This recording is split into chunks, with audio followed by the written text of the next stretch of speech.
త్రిలింగ దేశం అని ఒక దేశం ఉండేది. ఆ దేశానికి రాజు చంద్రసేనుడు.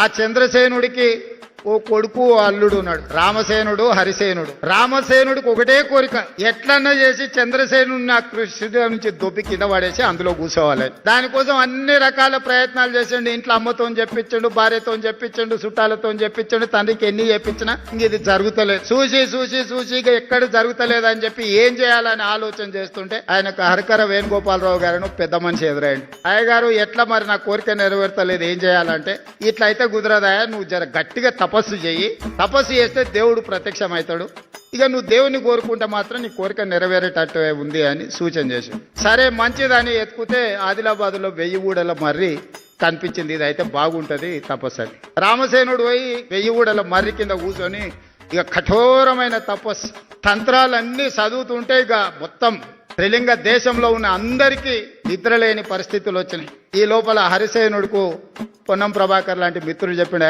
మీ బావమర్దాడ తపస్సు చేస్తున్నాడు, కుర్చీ పోయేటట్టే ఉంది, మరి నువ్వే నీ సంగతి ఏంది అని.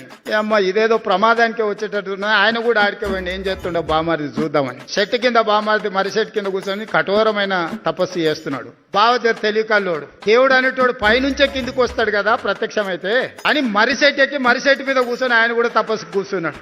వస్తా ఫస్ట్ నా దగ్గరికి వస్తాడు కదా, మనమే ముందుగాల దేవునితో మాట్లాడదామని. నిజంగానే మర్రి చెట్టు ఎక్కి కూర్చొని ఆయన కూడా ఇక కఠోరమైన తపస్సులు ఆయన భాగస్వామి అయింది. ఇక దేవుడికి కూడా నిద్ర భంగం కలిగి ఇలా సంగతి ఏందో చూద్దామని రానే వచ్చిండు. వచ్చేటప్పుడే మధ్యలో హరిసేనుడు కల్పించాడు. ఏం భక్త చాలా తపస్సు చేస్తున్నావు, ఏంది నీ కోరిక అని. హరిసేనుడికి అనుమానం వచ్చింది, నేను ఏం కోరినా కింద వాడు బామార్ది ఇంకేం కోరుకుంటాడో తెలియదు, ఈయన సంగతి చెప్తుండని. ఏం లేదు దేవుడా, నాకు కన్ను ఓడు అని అడిగాడు. ఆయన అడిగాడు, నువ్వు ఇంత తపస్సు చేసింది నీ కన్ను పొడిపించుకోవడానికి అని. నేను చెప్తా కదా దాని వెనకాల ఉన్న మతలబు, నువ్వైతే పొడువు అన్నాడు. ఓకే నీ కోరిక నెరవేర్చాను. ఒక కన్ను ఓడిచాడు. ఓడిచి ఇంకా కిందికి వచ్చాడు రామసేనుడి దగ్గరికి, బావమారి దగ్గరికి. బావమారిదికి బావ మీద అనుమానం, వీడు తెలివికల్లోడు కొంచెం తెలుగు ఆలోచన చేస్తాడని. సరే మంచిదని ఆలోచన చేసి రామసేనుని కూడా అడిగింది దేవుడు, ఏంది నీ కోరిక అని. ఇక ఎక్కువ ఆలోచన చేస్తే మనకు అసలే తెలివి తక్కువ, ఎక్కువ ఆలోచన చేస్తే అనవసరమైన నష్టం. మా బావ ఏం అడిగిందో దానికి నాకు 2 అని అడిగాడు.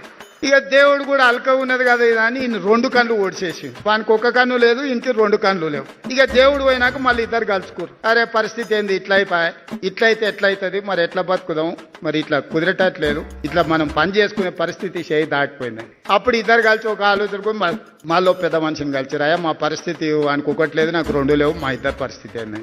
ఓ పని చేయండి, శుక్రవారం నాడు మక్కా మస్జిద్ కోండి, శనివారం నాడు బిర్లా టెంపుల్ కోండి, ఆదివారం నాడు మెదక్ చర్చి దగ్గర కోండి. ఆడ మెట్ల మీద కూర్చుంటే వచ్చేటోడు పోయేటోడు ఏదో ఒకటి ఇస్తాడు. ఇది బాగానే ఉంది. మరి ఎవరు నడవాలి, బాగా తెలికల్లోడు కదా.